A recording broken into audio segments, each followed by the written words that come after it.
के जरिए चूना लगाया जा रहा है। निवेशकों ने नेशनल स्टॉक एक्सचेंज के अधिकारियों पर डब्बा ट्रेडर से मिलीभगत का भी आरोप लगाया। हमारी खबर का असर ये हुआ कि दिल्ली की पुलिस के अधिकारी अब इस मामले की पड़ताल करने मुंबई जा पहुंचे। दिल्ली की आर्थिक अपराध शाखा पहुंची मुंबई।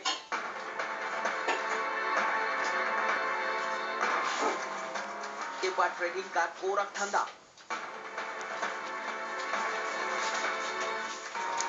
जांच में आई जबरदस्त तेजी।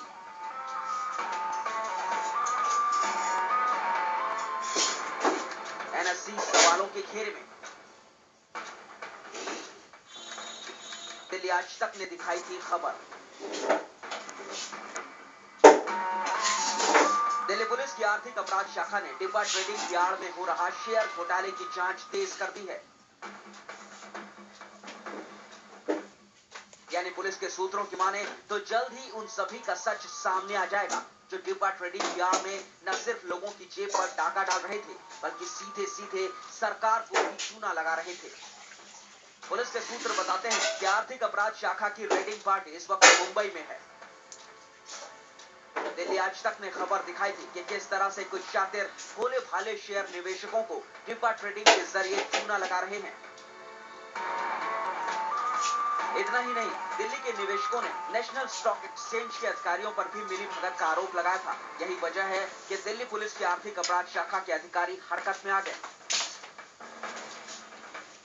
जब फंस जाता है तो एनएससी के लोगों के साथ मिल करके और फॉल्स डॉक्यूमेंट तैयार करके एनएससी के थ्रू सप्लाई कर देता है। लोग सोचते हैं कि एनएससी के थ्रू आए हैं, ये सही डॉक्यूमेंट होंगे, लेकिन एनएससी क्या करता है, इससे मिला हुआ है एनएससी के ध्रुव पाटिल टी वैन के थ्रू। जबकि मैं एनएससी का क्लाइंट ही नहीं था, तो मेरा आर्बिट्रेशन होने की आवश्यकता नहीं थी। आर्बिट्रेशन एनएससी कर ही नहीं सकती, लेकिन मेरी 3 बार आर्बिट्रेशन हो चुकी। मुझे पता ही नहीं था कि मेरा क्लाइंट कोड जो है एनएससी के सर्वर पर नहीं है। बीती 13 दिसंबर को डब्बा ट्रेडिंग के जरिए शेयर घोटाले के आरोप में दिल्ली पुलिस की आर्थिक अपराध शाखा ने बीडी अग्रवाल नाम के शख्स को गिरफ्तार किया था, लेकिन आरोपी का बेटा अभिनव अग्रवाल पुलिस की आंखों में धूल झोंककर फरार हो गया था। आर्थिक अपराध शाखा से जुड़े सूत्रों के मुताबिक बीडी अग्रवाल जेल में है, जबकि उसका बेटा अभिनव अग्रवाल पुलिस की पकड़ से बाहर है। कोर्ट ने NBW यानी नॉन बेलेबल वारंट भी इशू कर दिया है। बावजूद इसके अभी तक वो हाजिर नहीं हुआ। इन सब के बीच EOW के तमाम आला अधिकारी नेशनल स्टॉक एक्सचेंज से पूछताछ कर रहे हैं, ताकि ये खुलासा किया जा सके कि आखिर डब्बा ट्रेडर्स और नेशनल स्टॉक एक्सचेंज के बीच में वो कड़ी कौन है जिससे निवेशकों को लगातार ठगा जा रहा है। कैमरामैन हेमंत कुमार के साथ राम किंकर सिंह, दिल्ली आज तक। ये खुलासा जब दिल्ली पुलिस की आर्थिक अपराध शाखा ने किया तो सभी के होश ठिकाने लगे।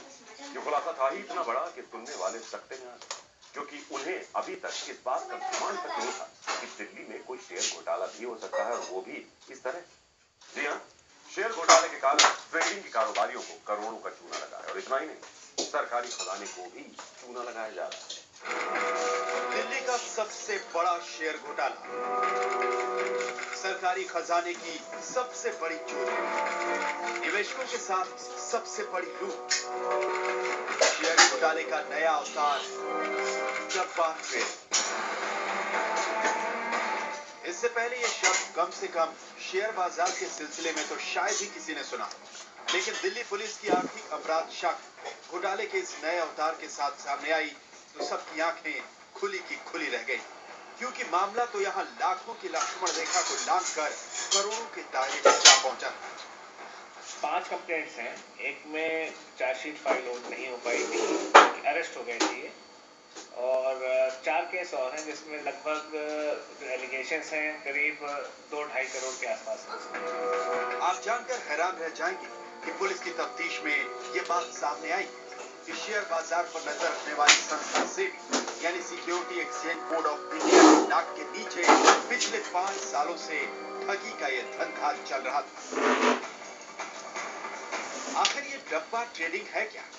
इस गोरख धंधे को खंगालने वालों की माने तो दरअसल ये वो नायाब डब्बा है जो न केवल काले धन को सफेद करता है, बल्कि टैक्स बचाने के लिए सफेद धन को काला भी कर देता है।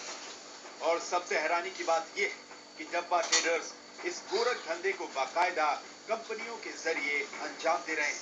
इसका असर ये हो रहा है इस गोरख धंधे से सरकारी खजाने को चूना लगाया जा रहा है। फिर मान लो मेरा एक कोड खुला हुआ है जो बिल्कुल जेन्युइन है और मैं जेन्युइन काम कर रहा हूँ।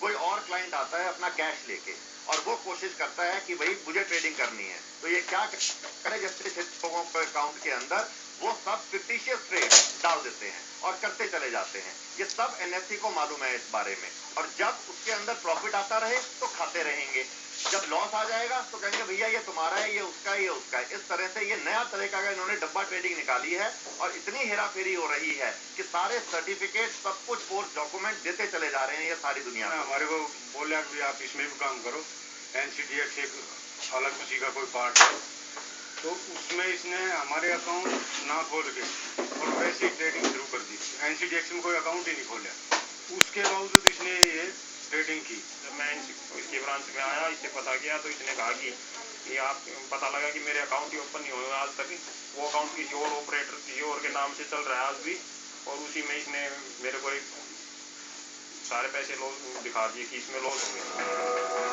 डब्बा ट्रेडर्स ऐसी ट्रेडिंग करते जो स्टॉक एक्सचेंज के सर्वर पर पहले तो दर्ज ही नहीं होती, और अगर उसका कुछ खुलासा होता भी है तो फर्जी नाम से। एक फर्क भी, डब्बा ट्रेडिंग करने वाले दलाल पैसा लगाने वालों के तमाम सौदे शेयर बाजार के नियमों के मुताबिक ही निपटाते हैं। इससे होता यह है कि डब्बा ट्रेडिंग करने वाला दलाल सर्विस टैक्स, मार्जिन मनी और ट्रांजैक्शन फीस सभी पर हाथ साफ कर देता है। कैसा दिखता है दिल्ली का डब्बा की, कैसे करता है करोड़ों का हेरफेर। देखना चाहते हैं, इस ठगी से बचना चाहते हैं तो बने रहिए हमारे साथ। राम किंकर सिंह, दिल्ली आज तक। इंडिया में खबरें लगातार जारी हैं। अभी वक्त है एक छोटे से ब्रेक का।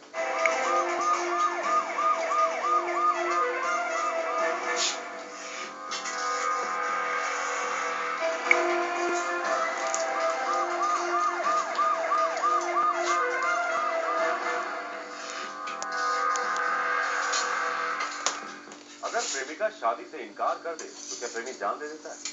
ये अजीब सा सवाल है, लेकिन फरीदाबाद में जब एक वारदात